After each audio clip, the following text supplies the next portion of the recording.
Hey guys, I'm the lockpicking patrolman, and today we are joined by one of the lockpicking patrolman's kitties. This is Mr. Diogenes. He's actually never been in any of my videos before. So, anyway, we're here to pick locks, not pet cats. But anyway, let's get the camera turned around here, and I will introduce you to the lock that I have today, which is an UAP. And what is unique about this UAP lock is that it has the kite mark on it, the 1-star kite mark. And if you're not familiar with the kite mark logo, it's a system used in Great Britain, United Kingdom, similar to the Underwriters Laboratory logo that is used here in the United States, North America. Basically saying that an independent laboratory tested and rated this lock to certain industry standards that they set.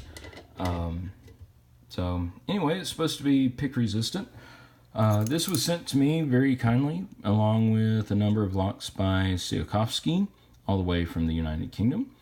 This is the key for this lock. You can see the bitting's kind of, well, yeah, it's kind of crazy here. Kind of like my kitty cat friends. Anyway, put it in. It works awesomely smooth, every direction. And you can see right up here on top, it is a 6-pin core, a few pieces of drill protection. But we're not going to be drilling this, and we're not here to use the keys, so I'm going to go with top of the keyway tension and this short hook sent to me by Tobias and Julian. And let's see what we can do to get in there. It actually kind of likes firm tension that I found, but very slight clicks on each of the pins. They don't need to be set really, really high. And I don't know if you can hear it, but each little click like that, I'm just barely going in and just barely lifting the pin by taking my pick. Let me get this camera in just a little bit more. There we go. Sorry you have to look at my ugly fingers, but what I'm doing is taking the pick and going in like this at an angle and then lifting up, rotating it to lift the pins into place. So I've gone all the way through the stack once. Let's see if I get anything off of 1. And I did. I got a little click. And 2. And there we go. Cool. All right. I guess I set the camera in a little too close, a little too early, but that's fine. Get focused in here. And let's go ahead and get this thing apart. The first challenge on any lock, whether it's an actual challenge lock or not, is removing the dreaded bendy clip. I guess I should invest in a little set of inexpensive bendy clip removers, probably available on Amazon or Banggood.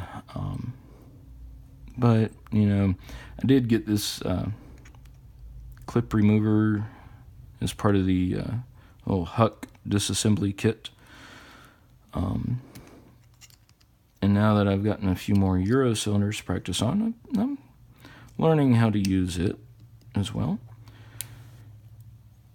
And hopefully this clip will come off.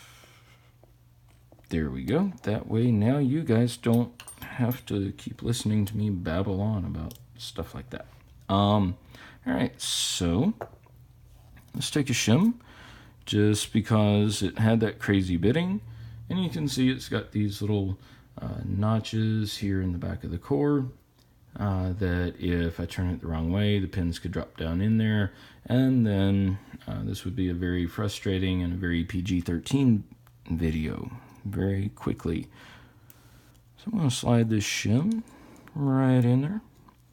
Not feeling it catch on anything, actually, which makes me think this might not be a challenge lock, but you never know. And I'm going to take one of these followers, push the shim through.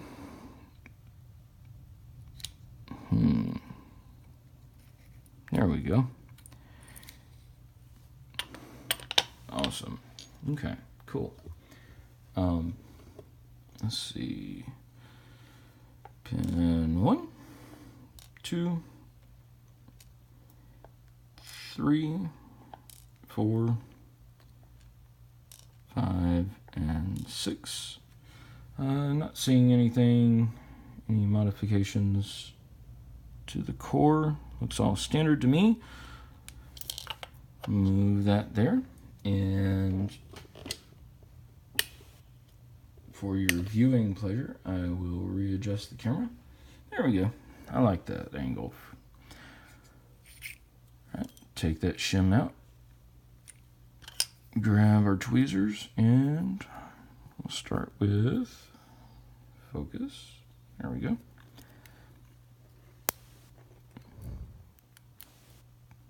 Okay, pin 1.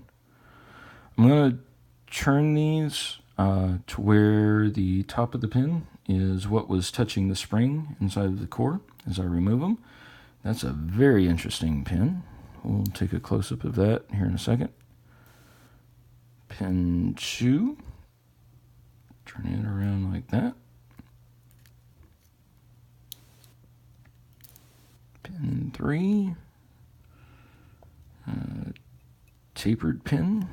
I really like that pin too. It's a very, very deep spool. This is pin 4. Top of it's like a little shortened T-pin. Pin 5, another one of these shortened T-pins. And pin number 6 is another shortened T-pin. So I don't know if these are standard pins for this lock. I'm going out on a limb and saying that they are not the standard factory pins for the UAPs.